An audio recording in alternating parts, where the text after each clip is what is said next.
Indian railways வந்து பேசஞ்சரோட நலனை கருதி ஒரு சில விஷயங்கள் எல்லாமே வந்து அப்டேட்டாக கொடுத்துருக்காங்க. May 1 இருந்து இது எல்லாமே இம்ப்ளிமெண்ட் பண்ணப்படும்னு சொல்லியிருக்காங்க. என்னென்னு கேட்டிங்க அப்படின்னா இது எல்லாத்தையும் தான் வீடியோவில் பார்க்க போகிறோம். நம்ம வீடியோ ஃபுல்லாக பாருங்கள். அதேமாதிரி என்னோட சேனலை மறக்காமல் ஃபாலோ பண்ணிக்கோங்க.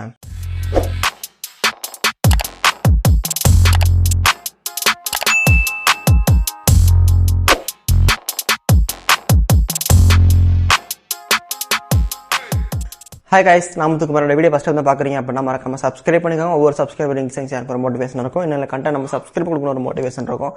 ஸோ என்னோட சேனலை மறக்காம சப்ஸ்கிரைப் பண்ணிக்கோங்க. அதேமாதிரி என்னோட வீடியோ எல்லாத்துக்குமே வந்து ஷேர் பண்ணி விட்றாங்க. இப்போ நார்மலாக வந்து நம்ம ஒரு இடத்துல இருந்து இன்னொரு இடத்துக்கு ட்ராவல் பண்ணணும் அப்படின்னா நம்ம வந்து முன்னாடியே வந்து டிக்கெட் புக் பண்ணுவோம்.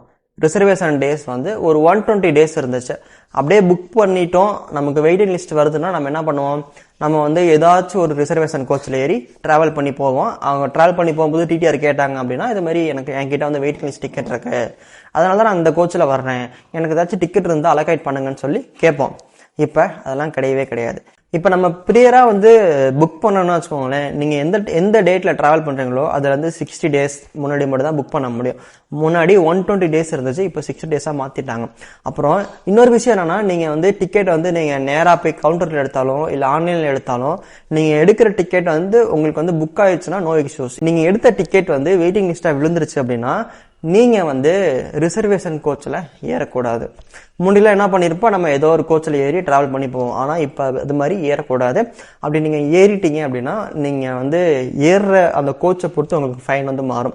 ஒருவேளை நீங்கள் வந்து ஸ்லீப்பர் கோச்சுக்கு ஏறிட்டீங்க, வெயிட்டிங் லிஸ்ட் டிக்கெட்டோட ஏறிட்டீங்க அப்படின்னா உங்களுக்கு 250 ரூபாய் ஃபைன். இல்லை உங்கள்கிட்ட வந்து ஏசி கோச்சோட வெயிட்டிங் லிஸ்ட் இருக்குது, நீங்கள் ஏறிட்டீங்க அப்படின்னா உங்களுக்கு வந்து 450 ரூபா ஃபைன். இதில் நீங்கள் டிக்கெட்டு காசு தனியாக வெயிட்டிங் லிஸ்ட்டில் இருக்கும், அது தனியாக இல்லாமல் நீங்கள் வந்து இது மாதிரி ஃபைன் கட்டுறதுக்கான ஒரு விஷயமும் இருக்கும். ஸோ இப்போ வந்து வெயிட்டிங் லிஸ்ட் டிக்கெட் வச்சுக்கிட்டு நீங்கள் ரிசர்வேஷனில் இது மாதிரி திருப்பி ஏறுனீங்க அப்படின்னா உங்களுக்கு ஃபைன் போடுறதுக்கும் ரூல்ஸ் அண்ட் ரெகுலேஷன்ஸ் முன்னாடிலேருந்து இருக்குது. பட் ஆனால் இப்போ வந்து சிவியராக வந்து அதை இம்ப்ளிமெண்ட் பண்ணுறோன்னு சொல்லிட்டாங்க. ஏன்னா ரீசெண்ட் டேஸாக உங்களுக்கே தெரிஞ்சிருக்கும் ட்ரெயினில் எவ்வளோ பெரிய க்ரௌட்லாம் போயிட்டுருக்காங்க அப்படின்னு சொல்லிட்டு. ஸோ இந்த ஒரு விஷயத்த வந்து இம்ப்ளிமெண்ட் பண்ணியிருக்காங்க. அதே மாதிரி ரீஃபண்ட் வந்து முன்னாடிலாம் வந்து 5 to 7 டேஸாக இருந்துச்சு.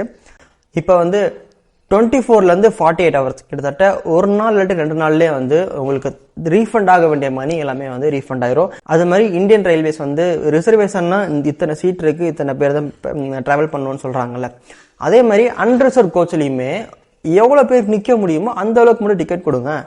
அப்போதானே மக்கள் வந்து அதில் கொஞ்சம் என்னதான் இடிச்சு பிடிச்சிட்டு போயிருந்தாலும் கொஞ்சம் அவங்க ட்ராவல் பண்ணுறதுக்கும் அவங்களுக்கும் அது ஒரு கம்ஃபர்டபுளாக இருக்கும். ஏன்னா நம்மளே பார்த்துருப்போம் அன்ரிசர்வ் கோச்லலாம் வந்து மக்கள் எப்படி ட்ராவல் பண்ணி போகிறாங்க, பஸ்ஸில் தொங்கிட்டு போகிற மாதிரி அந்த ட்ரெயின்லேயும் அன்ரிசர்வ் கோச்சில் தொங்கிட்டு போவாங்க.